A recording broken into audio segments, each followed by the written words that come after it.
جتنے بھی انبیاء گزرے ہیں قرآن مجید میں ان کا خلیفہ جو ہے وہ اللہ کی مرضی سے چنا جاتا ہے. اس کے بارے میں آپ کا کیا موقف ہے؟ اس کا میں جواب دوں گا تو پلانٹ ارتھ سے باہر جائے گا چھکا ماریں. جب نبوت ختم سب کچھ ختم. کون سا خلیفہ؟ جو حضرت ابوبکر عمر عثمان و علی ہیں یہ خلیفۃ رسول وہ والے خلیفہ نہیں ہیں جو انبیاء کے خلفاء ہوتے تھے. اگر حضرت امیر حمزہ زندہ ہوتے تو پہلا خلیفہ انہوں نے بننا تھا. حضرت عمر کو جناب علی کا داماد کہا جاتا ہے. تب میاں بیوی راضی کیا کرے گا قاضی؟ چھوڑیں یار یہ غیر علمی باتیں ہیں. حضرت ابوبکر کو لے کر حضرت عمر اور جو وہ اپنی خلافت کا سلسلہ چلانے کے لیے اتنے پریشان نظر آتے ہیں، جبکہ جناب رسول خدا اتنا سلسلہ جناب آدم سے شروع ہوا رسول اللہ تک آیا، وہ اپنا خلیفہ ہی نہیں چھوڑ کے گئے، عوام منتخب کر رہے ہیں ان کا خلیفہ مشورے کے ساتھ. اور جتنے بھی انبیاء گزرے ہیں قرآن مجید میں وہ ان کا خلیفہ جو ہے وہ اللہ کی مرضی سے چنا جاتا ہے. جناب موسیٰ علیہ السلام کا خلیفہ، جناب زکریا علیہ السلام رو کے دعا کر رہے ہیں کہ مجھے ڈر ہے اپنے بھائیوں کا، کوئی میرا جو ولی ہے وہ مجھے دے دیں. تو اس کے بارے میں آپ کا کیا موقف ہے؟ اس کا میں جواب دوں گا تو پلانٹ ارتھ سے باہر جائے گا چھکا ماریں. مجھے بتائیں رسول اللہ سے پہلے خاتم النبیین آیا کون ہے؟ جب نبوت ختم سب کچھ ختم. کون سا خلیفہ؟ کسی کی اہلیت ہے کہ وہ رسول اللہ کی پوسٹ کو سنبھالے ختم نبوت کے بعد؟ ختم نبوت کا مطلب کیا ہے؟ اب اللہ نے زمین پہ کسی سے بات نہیں کرنی تو کس کی جرأت ہے کہ نبی کی سیٹ پہ بیٹھے آ کے، اور وہ غیر نبی ہو؟ نبی کی سیٹ صرف نبی سنبھال سکتا ہے، اور سب سے بڑا نبی خاتم النبیین اس کی سیٹ غیر نبی کیسے سنبھال سکتا تھا؟ یہ مثالیں جب دیتے آپ سمجھے. داؤد کا خلیفہ سلیمان ہو سکتا تھا نا. داؤد علیہ السلام خاتم النبیین نہیں ہے اور ان کا بیٹا پیغمبر ہے، ختم نبوت نہیں ہوئی تو پیغمبر کا خلیفہ پیغمبر. آپ پہلے مجھے یہ مثال دیں کہ انسانی تاریخ میں نبی نے غیر نبی کو کبھی خلیفہ کیا ہو. اس کی تو مثال ہی کوئی نہیں موجود. تو اب آپ کیوں ڈیمانڈ کر رہے ہیں کہ ابوبکر اور علی خلیفہ ہوں؟ کہ نبی نے اپنے خون سے خلیفہ چنا نا. نہیں وہ بات آئے گی، میں پہلے آپ کو مثال ختم کر رہا ہوں. یہ مثالیں انبیاء کی دیتے ہیں. نبیوں کے بعد نبوت کا سلسلہ جاری تھا تو نبی کا خلیفہ نبی ہوتا تھا. پہلے کوئی تاریخ انسانی میں یہ ثابت کرے کہ نبی نے غیر نبی کو کبھی خلیفہ بنایا ہو. کیا علی نبی ہے؟ اس میں تو بس شاکی کوئی نہیں. تو پھر آپ ان کو کس نے خلیفہ تو رسول بنانا چاہتے ہیں؟ نبی علیہ السلام کا خلیفہ وہ ہوگا جو نبی ہو، کم از کم نبی ہو. اور میں اس سے اگلی بات کرتا ہوں، وہ کم از کم نبی ہو اور سیکنڈ ٹو پرافٹ ہو. یعنی حضرت ابراہیم اگر اس کے لیول کا کوئی بندہ ہوتا نا تو میں مانتا کہ وہ حضور کا خلیفہ ہوتا. لیکن ختم نبوت کے بعد کس طرح آپ کسی انسان کو، لہذا وہ مثال دینا، آپ اس مقدمے کو سمجھیں. یہ سب سے بڑا فراڈ ہے جو یہ لوگ کر رہے ہیں غالی شیعہ، کہ وہ مثالیں دیتے ہیں پرانی. یہ اس طریقے سے نہیں ہوتا، دودھ اور چونا برابر نہیں ہو جاتا. جب نبی کا خلیفہ کبھی غیر نبی ہوا ہی نہیں ہے تو آپ کس طرح غیر نبی کو خلیفہ مان رہے ہیں جبکہ ختم نبوت ہو چکی ہے؟ ختم نبوت کا مطلب یہ ہے جو مولا علی نے کہا آسمان کا زمین سے رشتہ منقطع. ناج البلاغہ میں جو مولا علی نے رسول اللہ کی میت پہ خطبہ دیا ہے کہ یا رسول اللہ آپ کی موت باقی نبیوں والی نہیں ہے، اب آسمان کا زمین سے رشتہ منقطع ہو گیا. مولا علی خود مان رہے ہیں کہ ابھی کام ختم ہو چکا ہے. جب کام ختم ہو گیا تو خلافت کی ضرورت نہیں ہے. اچھا اب خلیفہ، پھر اگر نبی کا کوئی خلیفہ اس طرح کا روحانی ہونا چاہیے تو وہ خلیفہ پھر ایسا ہونا چاہیے جس سے ہم استفادہ کر سکیں، میں بھی استفادہ کر سکوں. تو لائیں کدھر ہے وہ خلیفہ؟ علم میں جناب امیر کا، جناب امیر کے سامنے موجود نہیں نا. علم میں، جناب شجاعت میں، میری بات سنیں، بہادری میں، جنگ میں، آپ جتنے بھی اصحاب سرکار یہ ساری باتیں آپ کی درست تھیں نبی علیہ السلام کی وفات کے وقت. میں آج پوچھ رہا ہوں کہ بین نبی علیہ السلام کے خلیفہ سے ملنا ہے، کدھر ہے وہ؟ اگر آپ کہتے ہیں وہ قبر میں ہے تو میں کہوں گا وہ اگر قبر میں ہے تو میں رسول اللہ کی قبر پہ کیوں نہ جاؤں؟ میں نے اس کی قبر پہ جا کے کیا کرنا ہے؟ تو جو بخاری میں حدیث ہے نہیں وہ بعد میں آگا، پہلے آپ ڈاکٹرن کلیئر کرتے جائیں کہ مجھے تو اس خلیفہ کا فائدہ ہے کہ جو مجھے کہے کہ میں حضور کا ساتھی ہوں، یہ حضور سے میں نے سنا ہے تو یہ لو علی یہ نوٹس بنا لو. مجھے اس طرح بھی بتانے والے 1300 سال پہلے قبروں میں جا چکے، اس کا مطلب ہے نبی کا کوئی خلیفہ نہیں ہے. لیکن میں آپ کو بتاتا ہوں نبی کا خلیفہ آج بھی موجود ہے، قرآن. یہ قیامت تک نہیں ختم ہوگا. تو نبی علیہ السلام کا خلیفہ ہے قرآن. جو حضرت ابوبکر عمر عثمان و علی ہیں یہ خلیفۃ الرسول وہ والے خلیفہ نہیں ہیں جو انبیاء کے خلفاء ہوتے تھے. یہ خلیفۃ الرسول ہیں صحابہ کے اجماع کے ساتھ آپ کے نظام حکومت کو بعد میں چلانے کے لیے. دین جو ہے وہ مکمل ہو چکا اور اس میں یہ خلفاء بھی جو دینی فیصلہ کریں گے وہ قرآن و سنت میں پیش ہوگا. اور یہ قرآن میں لکھا ہوا ہے جہاں سے آپ لوگ ایک ٹکڑا اٹھاتے ہیں وَأُولِي الْأَمْرِ مِنْكُمْ وَأُولِي الْأَمْرِ مِنْكُمْ، اگے بھی ڈرو نا. فَإِن تَنَازَعْتُمْ فِي شَيْءٍ فَرُدُّوهُ إِلَى اللَّهِ وَالرَّسُولِ. اولو الامر کہتے ہیں نا مولا علی کو، اولو الامر کہتے ہیں سنی ابو بکر کو. تو آگے کیوں آیا ہے کہ جب جھگڑا ہو جائے تو اللہ رسول سے فیصلہ کرواؤ؟ اس کا مطلب ہے کہ اولو الامر اس قابل نہیں ہے کہ وہ اللہ رسول کا سکسیسر ہو سکے اس اعتبار سے کہ وہ 100% کریکٹ ہو. کہا کہ جب تمہارا امیر سے جھگڑا ہو تو تم نے قرآن اور سنت سے فیصلہ کروانا. اگر قرآن و سنت کا خلیفہ ابو بکر عمر عثمان و علی تھے تو فیصلہ پھر قرآن و سنت سے ہی کروا رہے ہیں, اس کا مطلب ہے ان سے اختلاف بھی آپ کر سکتے ہیں. لوگوں نے کیا ہے, حضرت علی سے بھی اختلاف کیا ہے, حضرت ابو بکر سے بھی کیا ہے, عمر سے بھی کیا ہے. ختم نبوت وہ ٹائٹل ہے جس نے وہ ساری ایگزامپلز ختم کر دی جو پہلے تھیں کہ نبیوں کے خلیفہ نبی ہوتے تھے. بھئی نبی الاسلام کو تو اللہ نے ختم نبوت کے ساتھ یہی کہا ہے نا, ما کان محمد ابا احد من رجالکم, محمد تو مردوں میں سے کسی کے باپ نہیں ہے بلکہ وہ تو خاتم النبی. اس کا مطلب کیا ہے کہ کوئی بھی حضور کی اولاد میں سے مرد نہیں بنے گا کیونکہ وہ خاتم النبیین ہے. یہ بھی مطلب ہے اس کا. تو دوسری جگہ پہ قرآن یہ بھی تو فرماتا ہے نا کہ حسن حسین ان کے بیٹے ہیں. نہیں, قرآن نہیں فرماتا, حدیثوں میں. ہاں جی وہ بیٹے ہیں نا, لیکن وہ بیٹے اس سینس میں ہے کہ غیر پیغمبر ہے نا, پیغمبر تو نہیں ہے نا, ختم نبوت ہو چکی ہے. اس فرق کو آپ سمجھیں. حسین علیہ السلام بے شک بیٹے ہیں, سب کچھ ہے, نبی نہیں ہے. ختم نبوت کا تقاضا یہ تھا. اچھا میں آپ سے پوچھتا ہوں, حسین علیہ السلام سے تو زیادہ حقدار نبی الاسلام کی اپنی اولاد ہے, ابراہیم بن محمد. تو ان کی تو ڈیتھ ہوگی نا. ڈیتھ کیوں ہوئی ہے؟ وہ قرآن میں ہے نا, ما کان محمد ابا احد من رجالکم ولکن رسول اللہ و خاتم النبیین. ختم نبوت کا تقاضا یہ تھا. اچھا میں تو یہ سمجھتا ہوں کہ اگر حضرت امیر حمزہ زندہ ہوتے تو پہلا خلیفہ انہوں نے بننا تھا,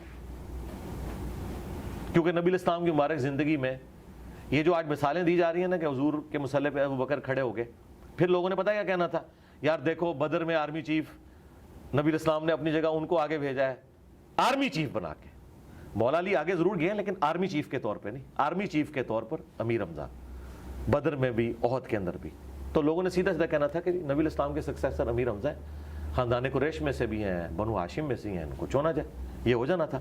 لیکن ظاہر ہے کہ اللہ تعالیٰ کو کچھ اور منظور تھا. میرا خیال ہے یہ چیپٹر کلوز ہے, اس پہ ہم جتنی بھی پانی میں مدانی ماریں گے نا اینڈ دل وہی نکل. آخری کویسچن پھر آگے بڑھیں گے ہم کہ بخاری شریف میں جو حدیث ہے کہ میرے 12 خلفاء ہوں گے, 12 امام ہوں گے, تو یہ 12 وہ سلسلہ جو 30 سال تک چلتا ہے خلافت کا, خلافہ راشدہ کا. اس کے بعد نظام تقریباً درہم برہم ہو جاتا ہے. ایک چیز. دوسری چیز آپ نے کہا کہ یہ نظام بہت مضبوط تھا جناب ابو بکر سے جو شروع ہوا, اتنا مضبوط تھا تو تقریباً 4 سال 2.5 سے 4 سال تقریباً عرصہ جناب ابو بکر کا, 12 سال جناب عمر کا, کوئی 10-12 سال حضرت عثمان کا, اور اس کے بعد پھر کیا ہوتا ہے وہ سب آپ کے سامنے ہے. اتنی جلد اتنا مضبوط سسٹم کیسے زیر ہو گیا؟ سسٹم کیا سر, پولیٹیکل پورشن کولیپس ہوا ہے, باقی تو ترقی آج تک ہو رہی ہے. آج کا بادشاہ محمد رسول اللہ ہے. بے شک. کیوں ہے؟ پولیٹیکل گورنمنٹ کی وجہ سے نہیں, دلوں پہ راج کر رہے ہیں. انقلاب آ گیا. آج چنگیز خان کا کوئی ماننے والا نہیں ہے, رومنز اور پرشینز کی کوئی لیگیسی نہیں چل رہی ہے. تو یہ ایک پورشن ہوا ہے, یہ اتنا رونا بھی نہ رویا کرے, صرف پولیٹیکل سسٹم کولیپس ہوا ہے. باقی نبی الاسلام کی جو مبارک دعوت آج جس طرح اپنے عروج کے اوپر ہے نا, انسانیت نے اتنا بڑا کبھی عروج نہیں دیکھا کہ پیغمبر کو گئے دنیا سے 1500 سال ہو گئے ہیں اور آج بھی 2 ارب لوگ اس نام کے اوپر اپنی جان دینے کے لیے تیار ہیں. یہ بہت بڑی ایک انقلاب ہے. صرف پولیٹیکل سسٹم ایک آپ کہیں کہ اس کا ایک کمزوری اس میں آئی, فیلئر آئی, باقی تو اوورال یہ سارا معاملہ چلتا رہا. اور اس میں بھی چند ایک چیزیں تھیں جن کو آپ بات کر سکتے ہیں. اور جو دوسری بات آپ نے کیا کی تھی اس میں جو آپ نے سٹارٹ لیا تھا, ایک تو یہ بات میری امت کے 12 امام ہوں گے. 12 خلیفہ نہیں, امام نہیں ہے, امام نہیں, چلیں خلیفہ کا, خلیفہ ہے, خلیفہ کا. جی جی. نبی علیہ السلام نے فرمایا کہ یہ حدیث اگر آپ پوری پڑھیں تو آپ کو کلیئر ہو جائے گا. آپ نے فرمایا کہ بنو اسرائیل کے جو سیاست تھی وہ ان کے انبیاء دیکھا کرتے تھے, اور ایک نبی فوت ہونے سے پہلے دوسرے کو اپنا سیاسی خلیفہ بھی بنا کے جاتا تھا, اور وہ سارے نبی کو. میری امت میں یہ نہیں ہوگا. اس میں اب وہ والی بات میری سپورٹ ہوگی کہ نبی الاسلام کا سکسیسر کوئی نہیں ہوگا. آپ نے فرمایا کہ میری امت میں ایسا نہیں ہوگا, کوئی ختم نبوت ہو چکی ہے. البتہ خلیفہ ہوں گے اور بہت زیادہ ہوں گے, وہ چلتے رہے. اب یہاں پہ خلیفہ ان معنوں میں نہیں کہ آپ خلیفہ راشد کے معنوں میں, خلیفہ سے مراد ہے حاکم وقت, آپ اسے ملک کہہ لیں, بادشاہ کہہ لیں, ان معنوں میں. اس میں یہ اپنی یعنی اس اصطلاح کے معنوں میں نہیں, لغت کے معنوں میں ہو رہا ہے. وہ جو آپ خلفۂ راشدین 30 سال ہے نا, وہ اپنی اصطلاح میں جو اصل خلیفہ ہونا چاہیے آئیڈیلی وہ 30 سال کی خلافت ہے. اس کے بعد جو خلافت ہے وہ ملوکیت ہے. آپ اسے خلیفہ, تو میں نے کہا تھا آپ عمران خان نواز شریف کو بھی اگر آپ خلیفہ کہہ لیں, پرائم منسٹر کے معنوں میں 12 ہائی لائٹ کی, وہ 12. نبی علیہ السلام فرمایا کہ 12 خلفات, وہ حدیث جو اس کے ساتھ آپ اس کو جوڑیں. نبی علیہ السلام فرمایا کہ 12 خلفاء تک اسلام کا جو یہ والا ایک سسٹم ہے یہ غالب رہے گا, اور وہ 12 کے 12 قریش میں ہوں گے. ان 12 کو نبی علیہ السلام نے خلیفہ راشد نہیں کہا, وہاں 12 خلفاء کا ذکر ہے. ٹھیک.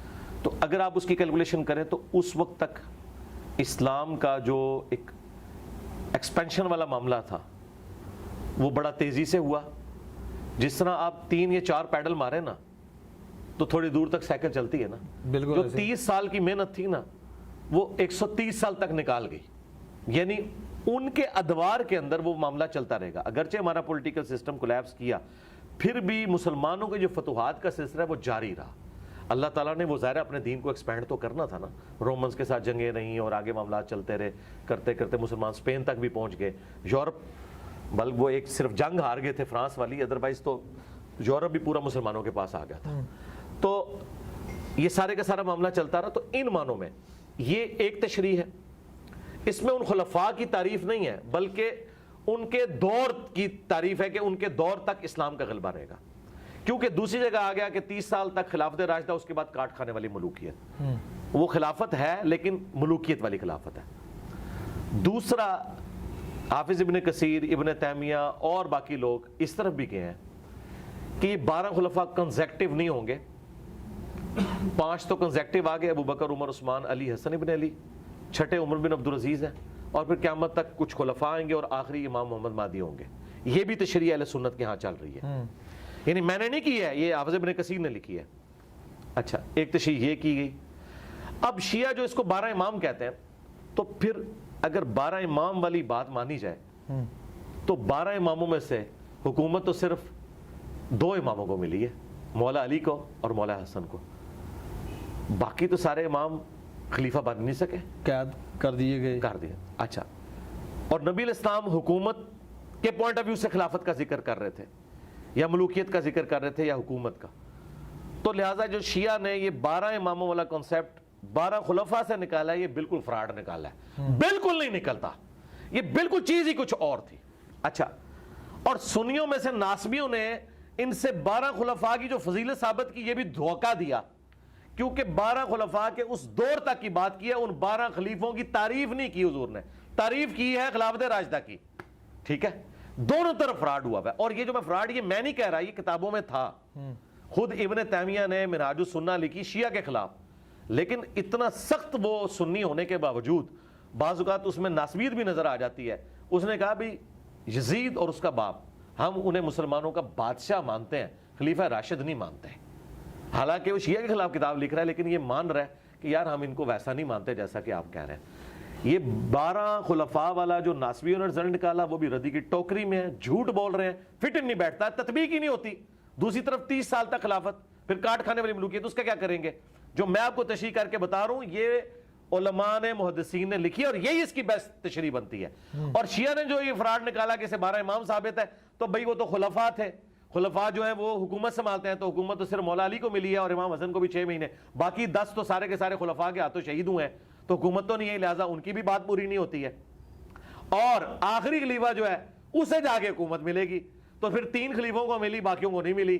تو خلافت والے معنوں میں پھر یہ چیز نہیں ہے, امامت والا معاملہ. لہٰذا یہ معاملہ جو ہم بتا رہے ہیں آپ کو موقف, یہی موقف اہل سنت کے جن محدثین کا یہ موقف ہے, یہی حق پر مبنی ہے, یہ تمام روایتوں کو سیٹسفائی کرتا ہے. اور ہمارے استاد مولانا اسحاق صاحب کا یہی موقف تھا. میں نے ان سے جو 1-to-1 کوسچن آنسر سیشن کیا, اس میں انہوں نے یہی جملے بولے کہ بھئی علی بیٹا پھر ان 12, میں شیعہ حضرات سے بھی کہتا ہوں کہ 12 اماموں کو حکومتیں تو کوئی نہیں ملی. ہاں دیکھیں مولانا اسحاق, اللہ تعالیٰ ان کی روح کو خوش کرے جنت الفردوس میں, الحمدللہ. بعض اوقات وہ ایک جملہ ایسا بولتے تھے کہ میرے جیسے جو لوگ ہیں نا, وہ ان کے لیے وہ چابی ثابت ہوتا تھا اور ایک علم کا دروازہ کھول جاتا تھا. انہوں نے میرے انٹرویو میں کم از کم 15-20 بار دیکھ چکا ہوں ان کی وفات کے بعد. ہر دفعہ میں سنتا ہوں نا, میں کہتا ہوں یار یہ جو مولانا نے جملہ بولا, اچھا وہ مجھے فیل ہوگا, ہر بندے کو نہیں فیل ہوگا. اچھا, انہوں نے غدیر خم کی حدیث پہ شروع میں ایک جملہ بولا کہ علی بیٹا جو تم نے کہا نا کہ نبی الاسلام کا وسیع قرآن ہے, میرا یہی نظریہ ہے, کیونکہ حجۃ الوداع پہ آپ نے قرآن چھوڑا. اور میں اس میں انہوں نے کہا, میں اپنے شیعہ دوستوں سے بھی کہتا ہوں کہ حجۃ الوداع پہ اعلان غدیر حضور نے کیوں نہیں کیا جبکہ پوری دنیا کے لوگ جمع تھے. آپ وہاں اپنا خلیفہ چھوڑتے, وہاں تو آپ نے قرآن کی بات کی ہے جو صحیح مسلم میں 2950 ہے. سنت والی روایت تو دور کی کتاب تاریخ میں ہے, قرآن میں. علی بن ابی طالب موجود بھی نہیں تھے نا اس وجہ سے. اچھا, تو وہ انہوں نے بڑا پیارا جملہ کہ وہ موقع حضور نے کیوں ضائع کیا. انٹرنیشنل گیدرنگ تھی, سارے لوگ تھے, آپ اعلان کر دیتے. یہ غدیر پہ آپ نے کیوں کیا, اس نے آپ نے وجہ بتائی اس کی. جو مولانا اسحاق نے بولی, میں اس کو ایکسپلور, انہوں نے کہا کہ غدیر پہ صرف اہل شام تھے اور اہل مدینہ تھے, باقی سب جا چکے تھے. اور اہل شام نے مولا علی کی خلافت کا انکار کرنا تھا اور جنگیں ان سے لڑنی تھی. اہل مدینہ مظلومین ہونے تھے, انصار مدینہ, ان کے اوپر یزید نے چڑھائی کی. بیسیکلی نبی علیہ السلام نے غدیر خم پہ یہ جو کہا نا, میں اہل بیت کے معاملے میں تمہیں اللہ کا خوف دلاتا ہوں, آپ یہ بتا رہے تھے کہ میرے ساتھ, میرے اہل بیت کے ساتھ میرے بعد برا سلوک نہیں تم نے کرنا, جو تم نے واقع حرہ میں کرنا ہے, جو صفین میں تم نے کرنا ہے. اہل شام والوں کو, شامیوں کو ڈرایا تھا, یہاں خلافت کا اعلان مقصود نہیں تھا. اور باقی تو میں نے آج جتنے دلائل رکھ دی ہیں کہ نبی علیہ السلام خاتم النبیین ہے, تو بھئی خلیفہ کہاں سے لائیں, کم از کم نبی چاہیے, ہاں, یا پھر نبی کے لیول کی کوئی چیز چاہیے تو وہ قرآن ہے جو بالکل واقعی غیر مخلوق ہے. تو یہ آپ بات سمجھیں مولانا اسحاق سے. اور ایک اور آپ تحفہ لے جائیں آج آپ کے کیمرے میں, بسم اللہ.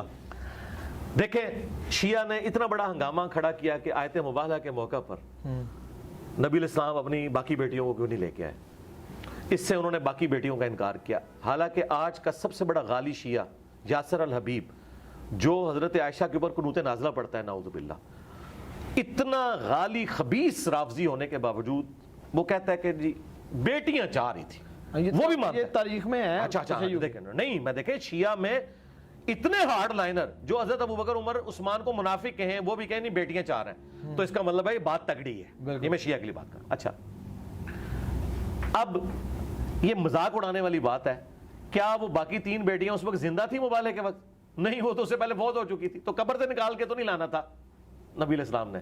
تو یہ اعتراض کتنا باطل ہے. اب یہ جگہ جگہ جو یہ اعتراض کرتے ہیں, تو شیعہ علماء دوسری تو کہتے ہیں ہم تاریخ کے بڑے ماسٹر ہیں, ہمیں پتہ ہے کہ جی غدیر خم 18 ذوالحجہ کو ہوئی اور فلانی چیز فلانی تاریخ میں ہوئی. ایون انہوں نے آج تک تاریخیں ساری یاد رکھی ہوئی ہیں. ٹھیک ہے جی, 8 شوال کو جو ہے وہ بقیہ غرقت قبرستان کو گرا دیا گیا, اتنا کچھ انہوں نے یاد رکھا ہوا ہے. یہ ان کو تاریخ بھول جاتی ہے صرف سنیوں کو نیچا کرنے کے لیے. باقی 3 بیٹیاں کتنے سن, باقی او بھائی فوت ہو گئی سن, کوڑ مار دے ہو, جھوٹ بول دے ہو, تو یہ آپ جھوٹا الزام لگا رہے ہیں فوت ہو گئی ہیں, تو پھر یہ الزام بنتا ہی نہیں. اچھا, مولانا اسحاق نے ایک پھکا اس میں دیا.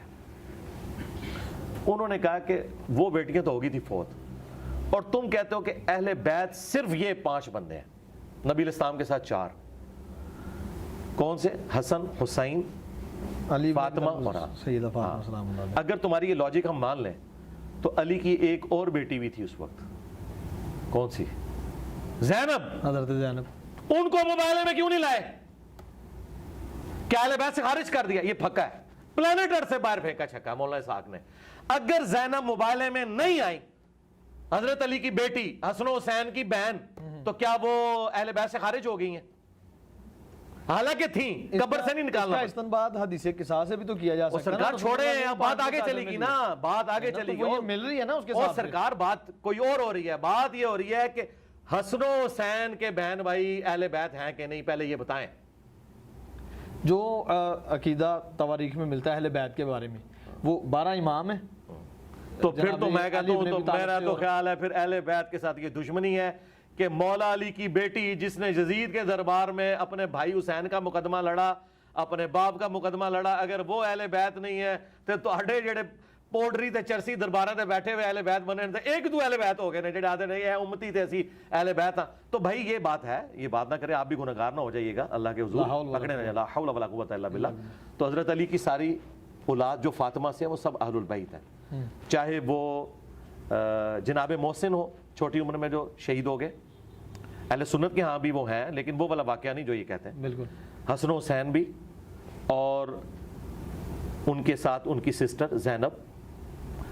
زینب اس وقت 1.5-2 سال کی تھیں جب مباہلہ ہوا ہے, اور ان کو اٹھا کے جانا کوئی مسئلہ نہیں تھا. اور بڑی حیران کن بات ہے کہ فاطمہ سلام اللہ علیہا انہیں گھر کسی کے پاس چھوڑ کے آئی ہوں گی, لے کے ساتھ جانا کمفرٹیبل تھا. اور میں کہتا ہوں شکر ہے گھر چھوڑ گئی ہیں. آج ہم ان کو گھیچے سے پکڑ سکتے ہیں کہ بتاؤ اگر اس طرح تم نے اہل بیت سے لوگوں کو خارج کرنا ہے تو زینب بنت علی کیا اہل بیت سے خارج ہیں؟ جو زینب بنت رسول اللہ کو تم اہل البیت سے خارج کرتے ہو تو یہ ظلم نہ کرو. البتہ یہ بات درست ہے کہ باقی 3 بیٹیوں سے نبی علیہ السلام کی اولاد نہیں چلی, اولاد یہیں سے چلی ہے, آل محمد یہیں ہے. لیکن ہر بات یہ مولانا اسحاق صاحب نے ایک پھکا دیا تھا, میں نے آپ کو بتایا بعض کا وہ اتنی بڑی یعنی پھکا دیتے تھے جس کا جواب ہی ممکن نہیں.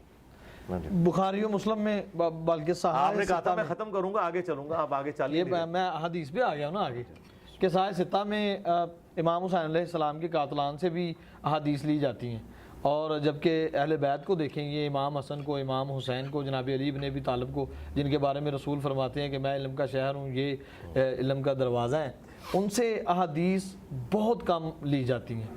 جبکہ امام باقر, امام جعفر صادق سے بھی بہت کم لی جاتی ہیں. حضرت ابو ہریرہ رضی اللہ تعالیٰ عنہ خیبر کے وقت مسلمان ہوئے, ان سے 5500 یا 55,000 تقریباً اس طرح سے نہیں 55,000 نہیں 5500 مشکل سے ہیں. ہاں, اور دوسری بات یہ ہے کہ مجھے بتائیں کہ ابو ہریرہ کہاں سے قاتلان اہل بیت ہو گئے؟ نہیں میں یہ نہیں کہا, تو آپ نے 4-5 باتیں مکس کر دی ہیں نا, تو آپ سٹیپ وائز یہ کویشچن اگلا تھا.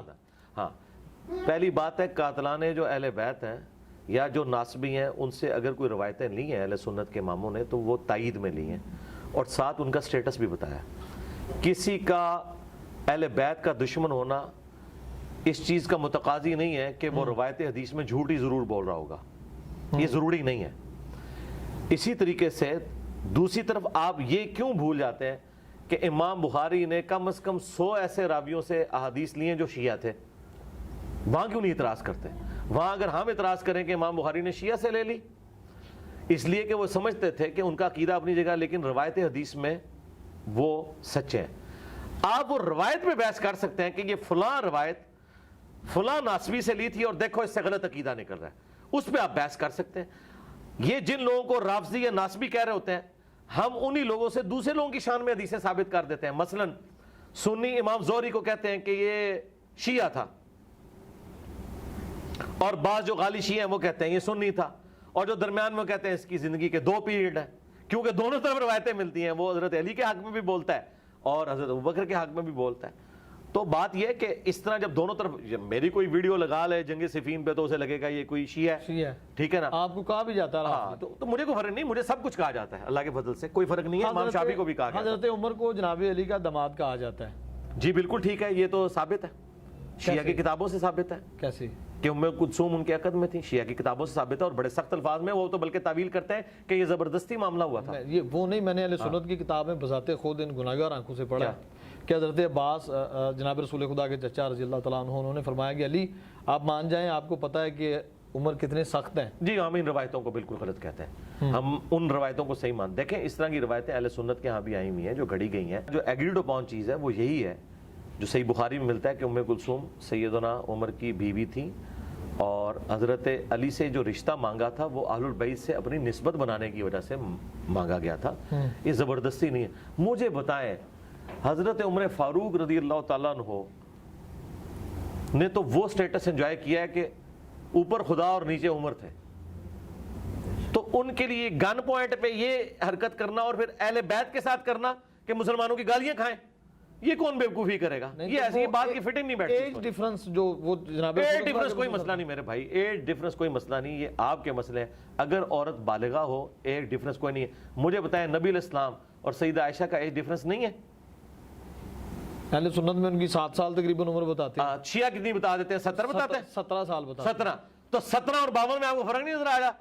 17 30 51 ہوتا ہے. بالغ تو ہوں گے نا. اور نہیں سرکار, بالغ تو وہاں بھی ہے نا. ہم تو کہتے ہیں عرب میں 9 سال کی بچی بالغ ہو جاتی تھی, یہ تو ایک پورشن ہے نا. غیر مسلم کہتے ہیں کہ ایک ڈیفرنس بہت ہے. تو 17 30 51, حضرت عائشہ جو ہیں وہ اپنی عمر میں سیدہ فاطمہ سے بھی چھوٹی تھی, تو اعتراض تو ابھی بھی اپنی جگہ موجود ہے. تو ہم اس کو اعتراض بنائیں گے؟ چھوڑیں یار, یہ غیر علمی باتیں ہیں. اگر نبی نے کسی عورت کو بیوی کے طور پر چوز کیا, ایک ڈیفرنس کتنا بھی ہے, اور وہ عورت راضی ہے, تو تیسرے بندے کو کیا تکلیف ہے؟ یہ آج کے دور کے مسئلے ہیں. یہ تب ہو جب کوئی زبردستی معاملہ ہو, پھر ہم کہیں گے. مجھے بتائیں یہ کون سا قاعدہ قانون ہے کہ مرد و عورت کی اتنی ایج ڈیفرنس, مثلا ہمارے پنجاب کے معاشرے میں کہتے ہیں جی 6-7 سال کا ڈیفرنس ہو. آج کل تو وہ ختم ہو چکا ہے, اب تو کلاس فیلو ہوتے ہیں, ایک عمر کے ہوتے ہیں. اب کدھر گیا وہ ڈیفرنس؟ بلکہ کئی تو عمر میں بڑی ہوتی ہیں 1-2 سال, اور یہ سارے معاملات ہوتے ہیں. اور پھر وہ اس کا اینڈ رزلٹ یہ ہوتا ہے کہ 10 سال کے بعد وہ بیوی ماں لگنا شروع ہو جاتی ہے، کیونکہ مرد تو اتنی جلدی بوڑھا نہیں ہوتا. پھر پرانے لوگوں کی ان کو بات یاد آتی ہے، نہیں 7-8 سال کا ڈفرنس ہونا چاہیے. یہ سارے کے سارے معاملات.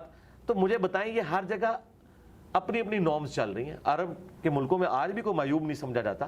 معیوب چیز یہ ہے کہ کوئی شخص زبردستی کسی کے ساتھ کوئی معاملہ کرتا ہے اور کوئی بدکاری والا معاملہ کرتا ہے. شادی مطلب میاں بیوی راضی، کیا کرے گا قاضی؟